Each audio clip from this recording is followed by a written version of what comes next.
नमस्कार दोस्तों, स्वागत है आपका आज की बड़ी खबरों में। और इस वक्त की बड़ी खबर आ रही है मानसून को लेकर। जी हां दोस्तों, ताज़ा अपडेट। मौसम विभाग ने जारी किया अलर्ट। मानसून के चलते देश के इन हिस्सों में होगी तेज हवाओं के साथ बारिश। आईएमडी ने जारी किया अलर्ट। जी हां दोस्तों, दक्षिण भारत के केरल समेत कई अन्य राज्यों में मानसून ने दस्तक दे दी है। दक्षिणी कर्नाटक और तमिलनाडु के अधिकांश हिस्सों में भी मानसून के चलते बारिश शुरू हो गई है। दक्षिणी पश्चिमी मानसून का आगे बढ़ना जारी है और शनिवार को यह महाराष्ट्र, तेलंगाना और आंध्र प्रदेश के कुछ इलाकों तक पहुंच गया है। तो वहीं मौसम विभाग का कहना है कि मानसून के आगे बढ़ने के लिए स्थितियां अनुकूल हैं। तो वहीं मानसून के चलते शनिवार सुबह कर्नाटक के दक्षिण कन्नड़ जिले में हल्की बारिश हुई और वहीं अगले 24 घंटों में केरल, तमिलनाडु और कर्नाटक में गरज चमक और तेज हवाओं के साथ भारी बारिश का अनुमान व्यक्त किया गया है। इस बीच तेज दक्षिण पश्चिमी हवाओं के कारण पूर्वोत्तर भारत में आने वाले दिनों में अगले सप्ताह में अलग अलग स्थानों में गरज के साथ भारी बारिश देखने को मिलेगी। उत्तर के मौसम की बात करें तो सोमवार तक जम्मू कश्मीर, लद्दाख, हिमाचल प्रदेश और उत्तराखंड में झिटपुट वर्षा और बर्फबारी होने की संभावना बनी हुई है। और वहीं दिल्ली में 20 से 40 किलोमीटर प्रति घंटे की रफ्तार से तेज हवा चलने की आशंका जताई गई है। और वहीं हिमाचल प्रदेश के चंबा जिले में 20 मिनट की भारी बारिश ने मचाई तबाही। घरों में घुसा मलबा, लोगों ने भागकर बचाई जान। जी हां दोस्तों, हिमाचल प्रदेश के चंबा जिले में शनिवार देर शाम हुई 20 मिनट की भारी बारिश ने तबाही मचा दी। बारिश से ग्राम पंचायत जांगीर स्थित नाले के जलस्तर ने रौद्र रूप धारण कर लिया। जलस्तर बढ़ने से मलबा साथ लगते देवेंद्र के मकान में घुस गया। वहीं दर्जन भर अन्य ग्रामीणों ने परिवार सहित घरों से भागकर अपनी जान बचाई। गनीमत रही कि ग्रामीण समय रहते घरों से खेतों और खुली जगह पर भाग गए, अन्यथा बड़ी मानवीय क्षति हो सकती थी। सूचना मिलने के बाद उपायुक्त ने एसडीएम और राजस्व विभाग की टीमों को मौके के लिए रवाना किया।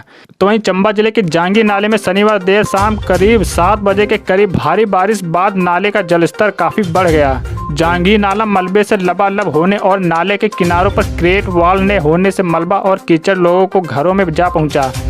अचानक घरों में आए मलबे और कीचड़ को देख लोगों ने वहां से भागकर अपनी जान बचाई।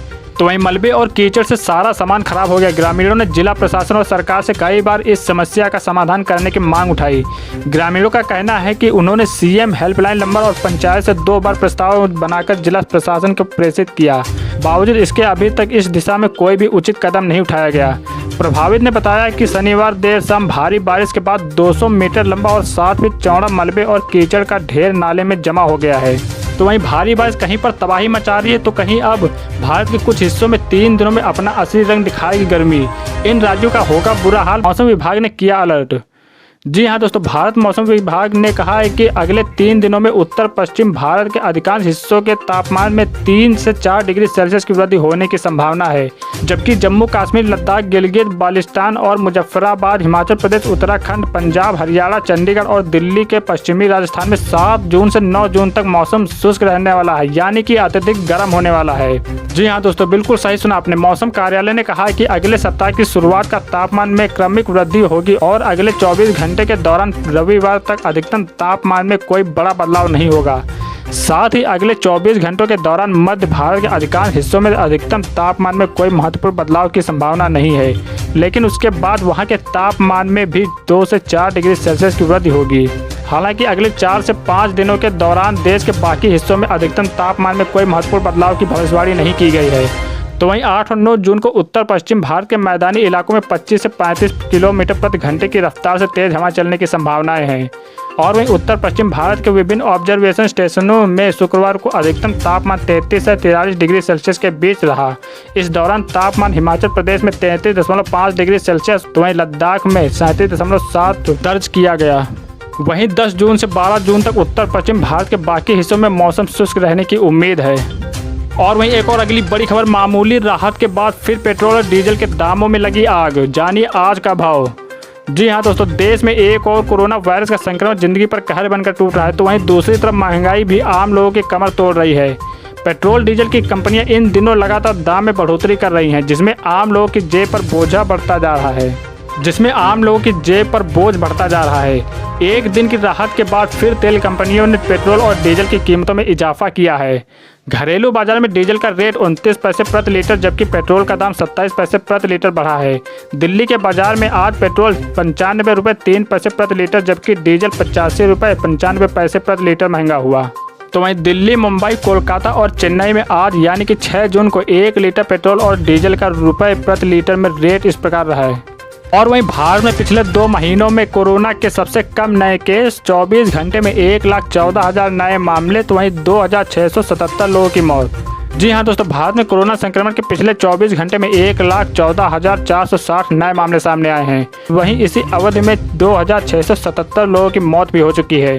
स्वास्थ्य मंत्रालय की ओर से इस संबंध में रविवार सुबह जानकारी दी गई। पिछले 2 महीनों में देश में कोरोना के एक दिन में ये सबसे कम नए मामले हैं। वहीं लगातार 13वां दिन भी है जब देश में दैनिक संक्रमण दर 10% से नीचे चली गई।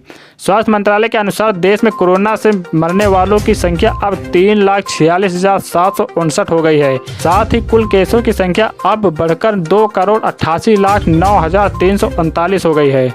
इसी बीच पिछले 24 घंटे में 1,79,332 लोग कोरोना से ठीक भी हो चुके हैं।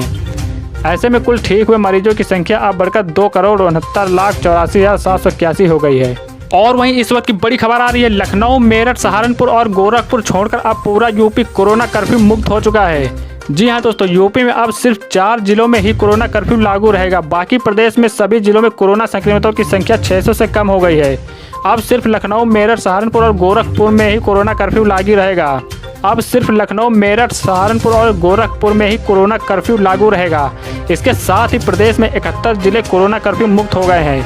हालांकि शनिवार व रविवार को सभी जिलों में पहले आदेशों के अनुसार साप्ताहिक बंदी लागू रहेगी। वहीं बीते 24 घंटे में प्रदेश में 11,000 नए मामले आए हैं, जबकि 2,446 मरीज डिस्चार्ज भी हो चुके हैं।